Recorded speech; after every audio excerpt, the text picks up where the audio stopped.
Halo semuanya, perkenalkan nama saya Carla Shanisa Tauran dengan NIM 2381044. Pada saat ini, izinkan saya untuk menjelaskan aplikasi yang sudah saya buat pada mata kuliah pemrograman bergerak. Aplikasi yang saya buat adalah aplikasi kalkulator, dan saya akan menjelaskan sedikit dari codingannya dan juga berjalannya atau skenario yang sudah terpilih dari NIM saya yang genap, yaitu skenario A. Pada saat ini saya akan menjelaskan codingan dari Java. Yang pertama, fungsi-fungsinya saya akan menjelaskan. Yang pertama itu onCreate, di sini untuk menghubungkan activity ke layout XML saya. Lalu yang kedua itu di sini ada fungsi namanya itu isFloat. Di sini mengecek apakah string mengandung titik desimal. Jadi apakah dia bertipe float. Contohnya kalau misalnya 2,5 itu akan terdeteksi true karena ada koma. Sementara kalau angka lainnya yang tidak ada koma, contohnya 1, 2, 3 dan lain sebagainya, tidak akan terdeteksi true. Dia akan menjadi false karena nggak ada koma. Lalu di sini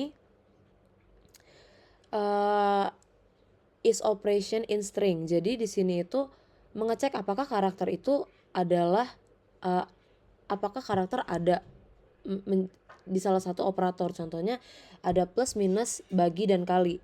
Jadi jika ada akan masuk ke true, tapi jika tidak ada akan false. Contohnya misalnya 5 ditambah 4 itu akan masuk true karena ada plus. Namun kalau yang masuk hanya angka saja seperti 100, 200, 1, 2 itu tidak akan masuk true karena nggak ada operatornya. Lalu di sini calculation operation. Jadi di sini itu melakukan operasi matematika dengan dua bilangan bulat. Jadi kalau tadi float, sekarang itu integer. Jadi karena ini ada integer A dan integer B. Jadi kalau ada dua yang ingin boleh dibagi, dikurang, ditambah gitu. Ini untuk dua bilangan bertipe integer.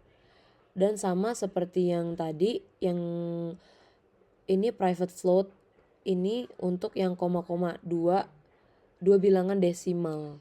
Lalu di sini string calculation highest order. Nah, di sini itu perhitungan prioritas operasi yang kita tahu kalau menentukan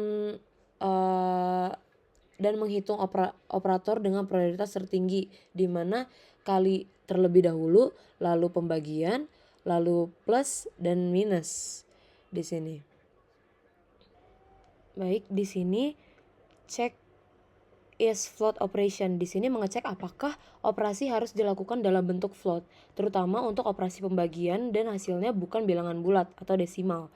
Lalu di sini main logic akan dipanggil dan akan ada terus perulangan untuk memproses operasi, di mana akan diproses sesuai dengan urutan prioritas dan sampai tidak ada operator yang bisa dibuat lagi.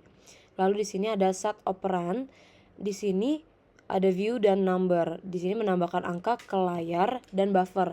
Jadi kalau angka pertama 0, dia akan mengganti ke angka yang baru. Terus di sini underscore akan diubah menjadi minus karena underscore ini dipakai hanya sementara, pengganti minus di buffer.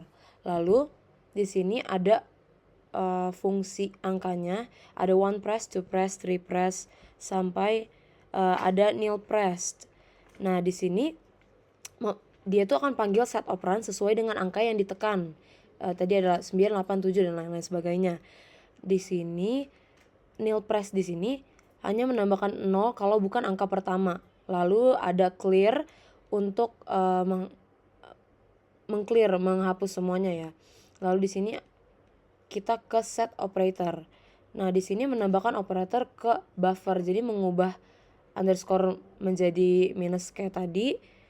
Dan kalau sebelumnya udah ada operator di akhir, berarti operator tersebut diganti. Dan fungsinya itu ada plus pressed, minus pressed, product pressed, divide pressed. Lalu di sini ada set to float. ini menambahkan titik desimal kalau belum ada. Jadi kalau misalnya seharusnya ada koma tapi belum ada, dia di sini untuk menambahkan. Dan yang terakhir adalah get answer. Get answer ini memastikan kalau buffer tidak diakhiri dengan operator, tetapi dia memanggil main logic untuk menghitung hasil, menampilkan hasil di layar dan menyimpannya ke buffer. Lalu sekarang saya akan menampilkan skenario A untuk aplikasi kalkulator.